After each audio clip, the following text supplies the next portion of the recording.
The seat of honor. When most people picture the Last Supper, a very specific image comes to mind. They see a long rectangular wooden table. Jesus sits perfectly in the center. 6 disciples are arranged on his left and 6 are on his right. Everyone is sitting upright on chairs, facing the same direction. This famous visual was cemented in the cultural imagination by Leonardo da Vinci in the late 15th century. But there is a significant problem with this picture. The historical reality of first-century Judea and the actual descriptions found in the biblical texts present a completely different scene. And by misunderstanding the physical setting of this famous meal, we miss a profound psychological and theological detail about the night of the betrayal. The question we must ask is not just what they ate, but how they were seated. What was the real seating arrangement at the Last Supper, and what does it reveal about Jesus and Judas Iscariot? By the end of this investigation, we will know what the ancient texts actually describe about first-century dining. We will uncover the true layout of the upper room, and we will see how one specific cultural gesture changes the entire meaning of the betrayal.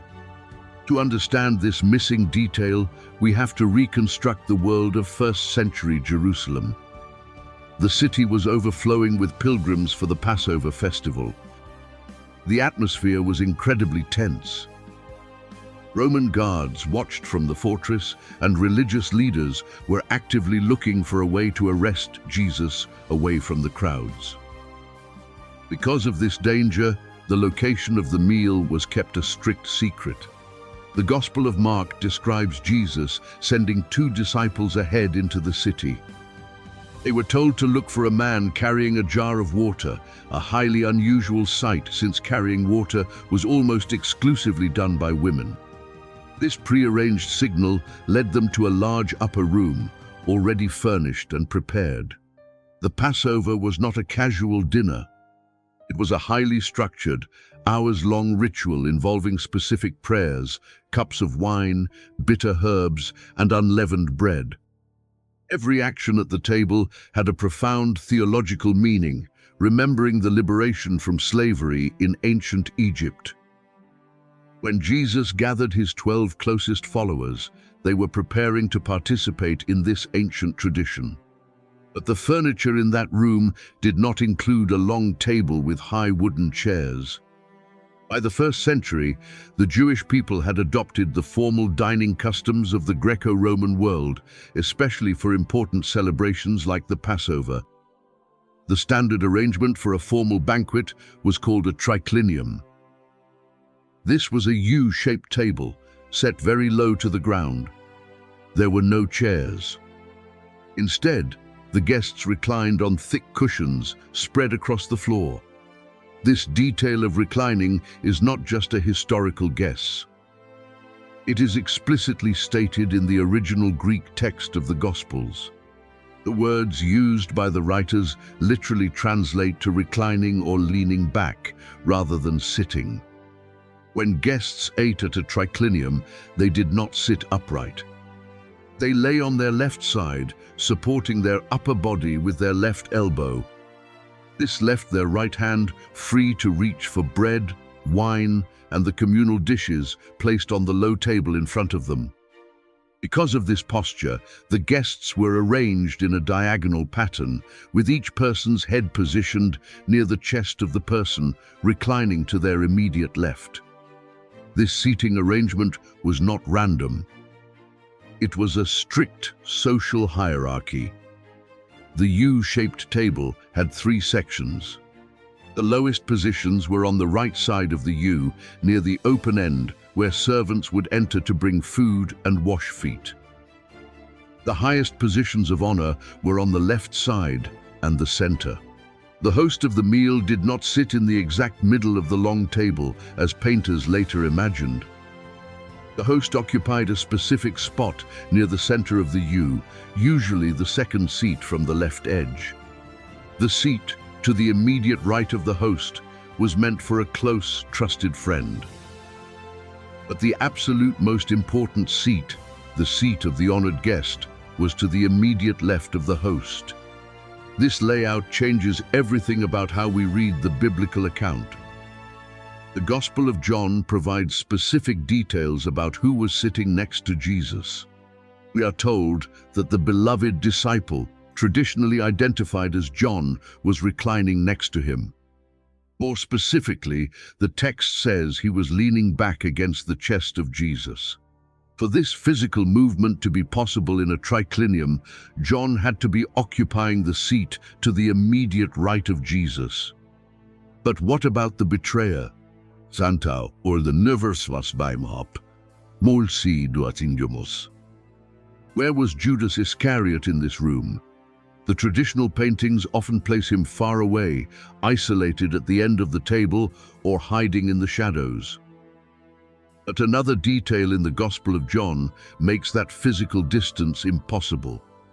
And when we map the biblical events onto the strict rules of the first-century triclinium, we uncover a devastating truth about the way Jesus treated his betrayer in their final hours together. Continuo para a proxima parte dois? If the beloved disciple was reclining to the immediate right of Jesus, the seat to his immediate left was the place of highest honor. To understand who occupied this seat, we must examine the interactions at the table. According to the Gospel of John, Jesus became deeply troubled in spirit and testified to his closest friends that one of them was about to betray him. The disciples were confused. They looked at one another, entirely uncertain about who he meant. This reaction alone proves that Judas was not acting suspiciously, nor was he sitting far away in a place of isolation. If Judas had been physically separated from the group, he would have been an obvious suspect. Instead, Simon Peter signaled to the beloved disciple, who was leaning against Jesus, and asked him to find out who the betrayer was. Jesus answered quietly, stating that it was the one to whom he would give a piece of bread after he had dipped it in the dish. Jesus then dipped the morsel and handed it directly to Judas Iscariot. For this physical exchange to happen smoothly in a first-century triclinium, Judas had to be within arm's reach. Because everyone was reclining on their left elbow and using their right hand to eat, the most natural movement for passing a small dipped piece of bread was to the person immediately adjacent. Based on the layout of the low table and the mechanics of reclining, historians and biblical scholars conclude that Judas was occupying the seat to the immediate left of Jesus. Judas Iscariot, the man who had already sold his loyalty to the religious authorities for 30 pieces of silver, was sitting in the seat of the honored guest. This placement changes the entire dynamic of the evening. Jesus did not push his betrayer away. He did not relegate Judas to the lowest position at the table, near the door where the servants washed feet. Instead, he kept him as close as possible. But the seating arrangement is only the first layer of this profound mystery. The second layer is the bread itself.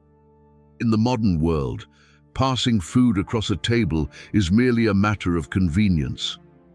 But in the ancient Near East, dining customs carried immense cultural weight. Sharing a meal with someone was a covenant of peace. It was a mutual declaration of trust and protection. Within that context, the specific act of the host taking a piece of bread, dipping it in the bitter herbs or the rich sauce, and feeding it directly to a guest was a deeply significant gesture. It was not a casual action. It was a deliberate, public mark of special favor. When a host offered the dipped morsel, it was considered a sign of intimate friendship and honor. It was a way of telling the entire room that this specific guest was highly valued. Jesus was not using the bread simply to identify the traitor to the beloved disciple. If his only goal was identification, he could have pointed, or he could have spoken the name aloud. By using the traditional gesture of extreme hospitality, Jesus was extending one final, powerful offer of friendship to Judas. This was a private moment wrapped inside a public ritual. The text of John reveals that the rest of the table did not understand what was happening.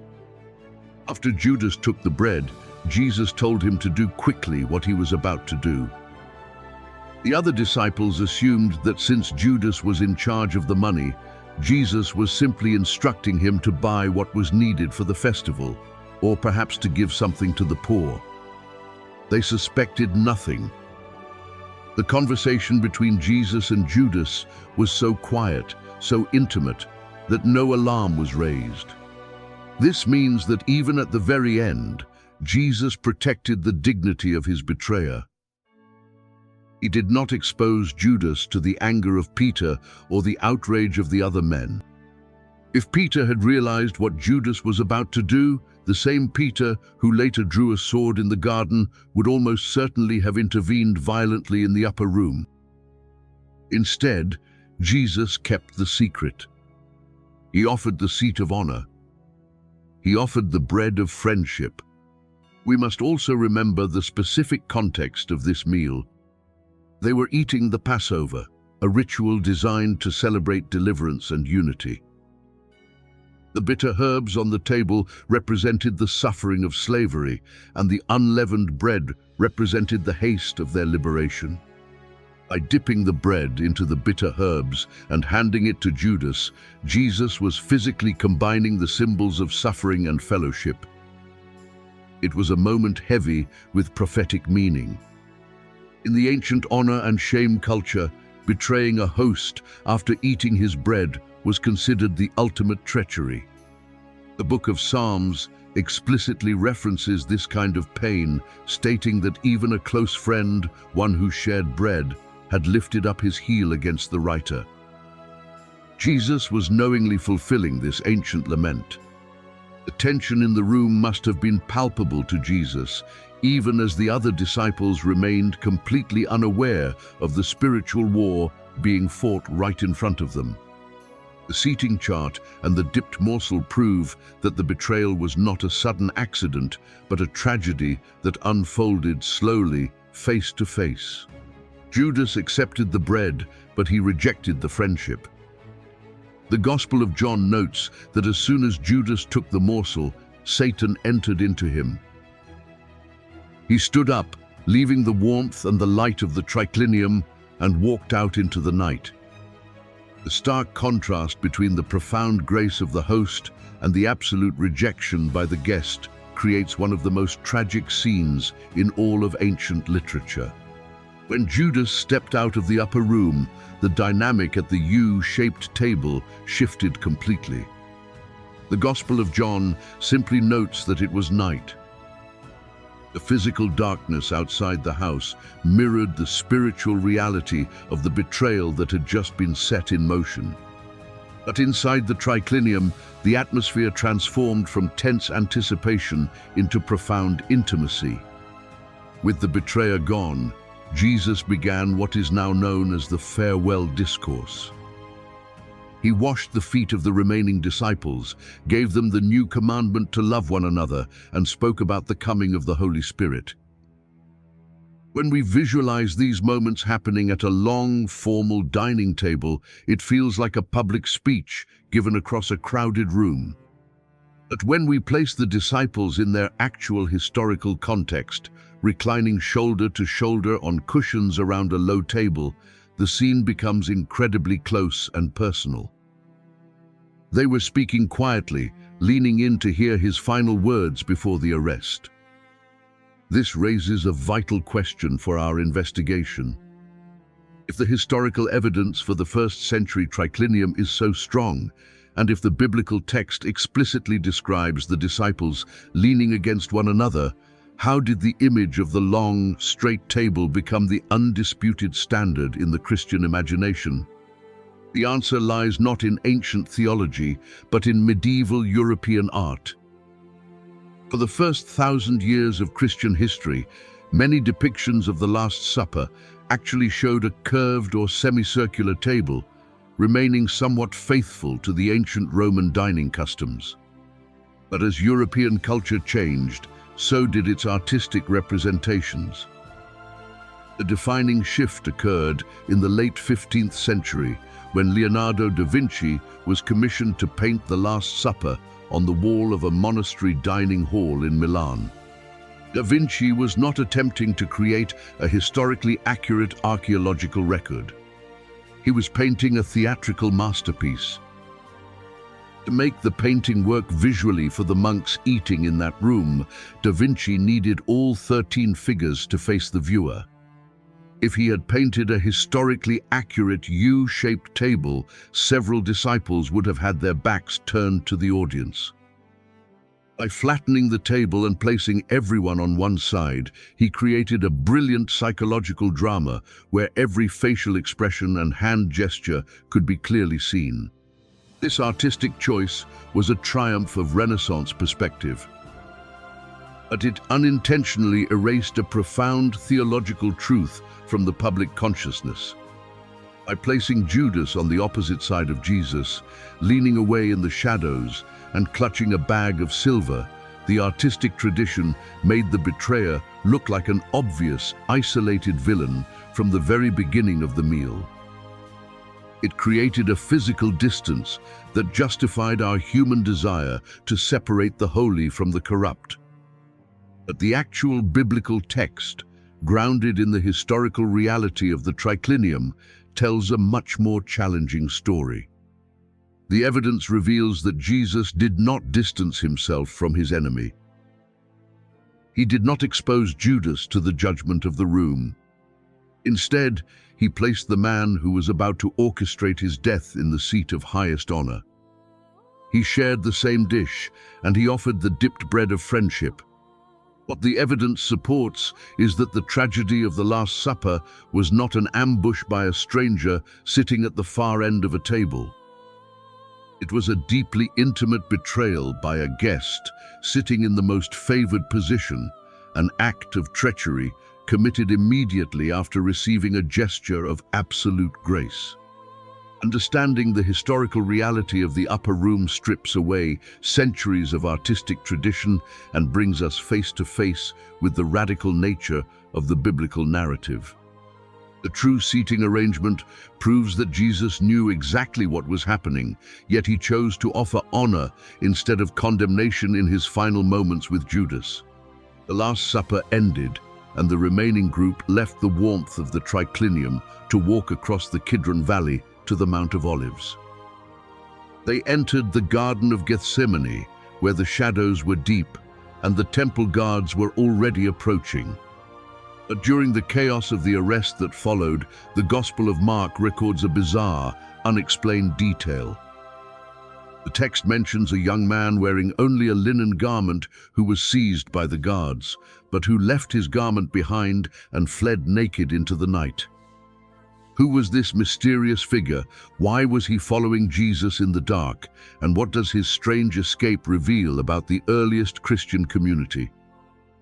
If you would like our next investigation to uncover the identity of the young man in the garden, leave the word garden in the comments below.